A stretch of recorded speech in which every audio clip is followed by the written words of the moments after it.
Boys, welcome back to the channel, and today we're going to be going over some world transfer news because the Rangers news and the Chelsea news has slowed down a little bit today, and I haven't seen too much that is worth reporting.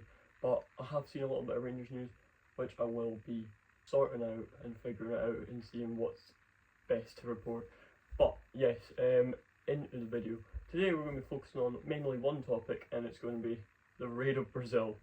Europe, after seeing all of the Brazilian clubs that were in the Club World Cup, have decided to go, yeah, we like that, and just raid the Brazilian league. So Europe have decided to go in and just take anyone they want that they see as talent. So let's get into it. Start with this. The first story is about a Fluminense man. His name is John Arias. You may or may not already know him. But yeah, let's get into it. This source comes from Ben Jacobs, and it's short and sweet, and it says Wolves have now agreed a fee in around the region of 15 million for John Arias, and he's backed up his own statement where he originally found out this, and it says Wolves held concrete interest in Fluminense midfielder John Arias, with talks between the clubs currently ongoing. Okay, so what do I think of this transfer for John Arias to Wolves? I believe this could be brilliant. I also think Wolves have gotten him on an absolute bargain. 15 million for a player of his quality. He was easily the standout player in that Fluminense squad. He controlled everything. Everything came through John Arias. It was either the passing, the creation, and his shooting. He shoots a lot, mostly outside the box, which is always a good factor for a player to have. He's just not afraid to shoot, and half the time they're on target. I remember one thing being really key about him in the Club World Cup. He scored an absolute banger of a free kick against Hyundai, who are a, I believe, South Korean team. But John Arias to Wolves, the only thing that kind of scares me about him is that he could flop here. And I don't mean that in a bad way. I mean that in, like, he's never played in Europe before. Completely different system. But we've seen him against some European teams, and Fluminense got quite far in the Club World Cup. So against like a Chelsea where he did struggle semi-final, that's my worry. But against like an Inter Milan, he actually done really well. So it's a weird one. But yeah, I'd like to see what John Arias can bring to the table in the Premier League, because I liked seeing him play. He was brilliant. He's quite a big bulky boy. He's not tall. He's got a lot of muscle on him, and he's very technical. For you who don't know, he's 27 and he's a Colombian, and he's got 31 caps for his country, which is not bad at all. So his country clearly trusts him as well. So yeah, that is my thoughts on John Arias to Wolves. I think this would be a brilliant buy and an absolute bargain for Wolves in this day and age. 15 million is like pocket change to a Premier League club. But yeah, let's get into the next topic. Okay, just before we get on to the next topic, I wanted to put this on the screen. It says, John Arias rejected a massive offer from Al Nassr on a 5-year contract paying him $10 million per year so that he could join Wolves and complete his dream of playing in the Premier League despite the low salary and ambition over money. John Arias, absolutely class. I just wanted to say this is absolutely brilliant from the player, and I respect that so highly. But yeah, into the next bit of news. Okay, the next bit of news is about Richard Rios. He is a Palmeiras player, and he looks like he's also being raided by Europe. But where's he going? Okay, and this source comes from Fabrizio Romano, and it says Benfica and Richard Rios deal and mission in Brazil starts today. As reported, official bid will only come as soon as Benfica have given the green light on conditions with player and Palmeiras. And he backed up his own tweet that said Benfica's director set for a mission in Brazil due to start later today, as Richard Rios' deal can be accelerated this weekend. Okay, so what do I think about this transfer for Richard Rios to Benfica? I think it's going to be a brilliant transfer. Firstly, it gets his name on the map. He gets out of Brazil and he's onto the mainstream European side of things. But do I think he'll fit the style of football at Europe? 100%. He's a physical player. He loves a challenge. He's a dirty player as well. But he's also very technical, and he can build up play. And he's got a good pass on him. But from what I've seen of him at the Club World Cup, there was two players that stood out to me at Palmeiras. Esteban Williams, who we all know is going to Chelsea at the end of the season, and Richard Rios, who is a very, very physical player, loves a challenge. He's a die for the badge type of player who picks up a lot of cards. I mean, that's not a good thing and it's not a bad thing.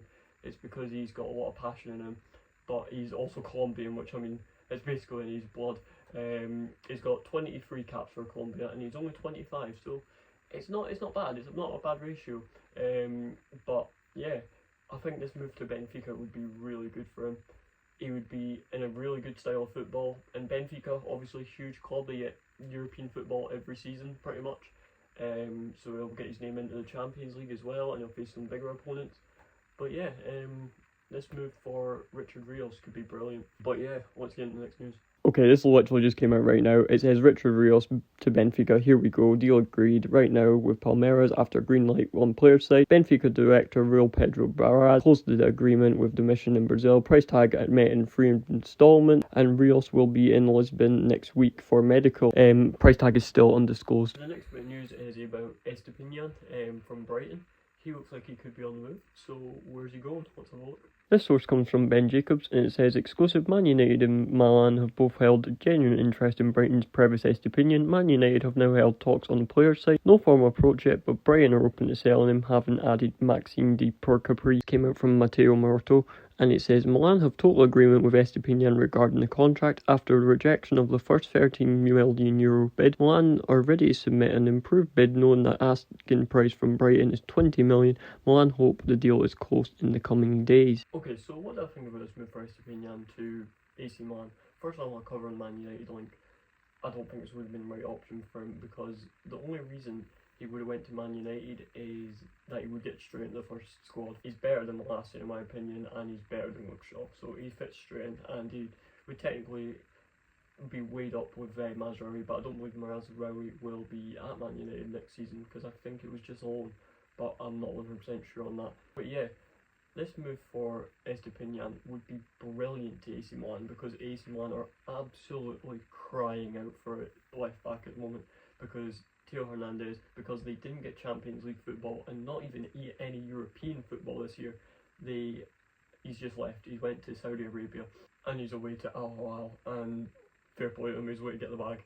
For a world-class left back such as Theo Hernandez, just to leave your club like that, you need a strong replacement, and I believe Clara Estupinan is the option. I believe he is brilliant. Plays for Brighton and he's Ecuadorian, so he's got a bit of flair about him, he's got that bit of fire, and he also tackle, as we all know from watching the Prem, and he's Prem proven, so like, he has played to the highest quality of football, and he's played European football, he played in the Europa League. But yeah, this move for Estupinan would be brilliant, especially because AC Milan are now rebuilding. They need a lot of good players and they need to rebuild. They're not that team they used to be anymore.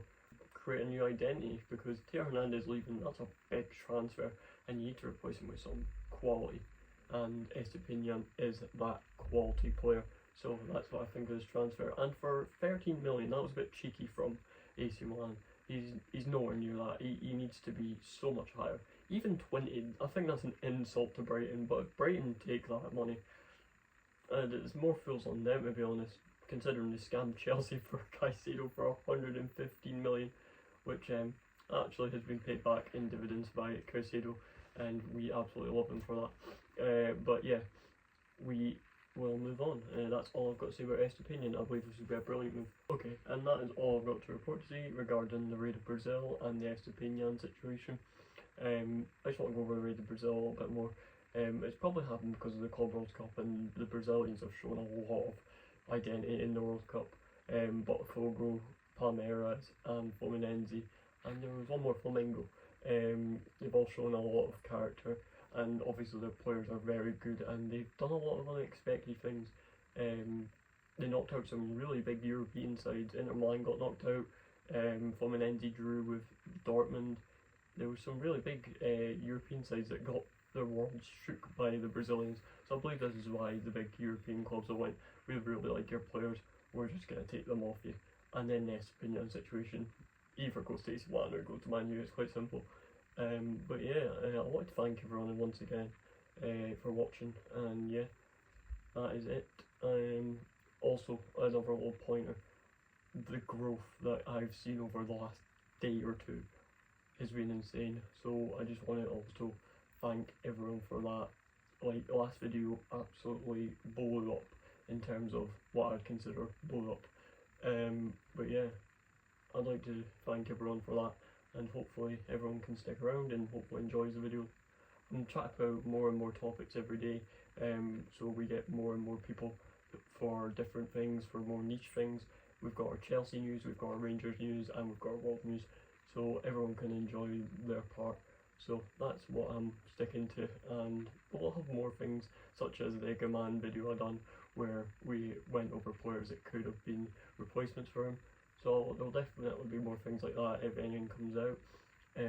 But yeah, that is it today. I have been DGD, and you guys all have been all great, so thank you for that.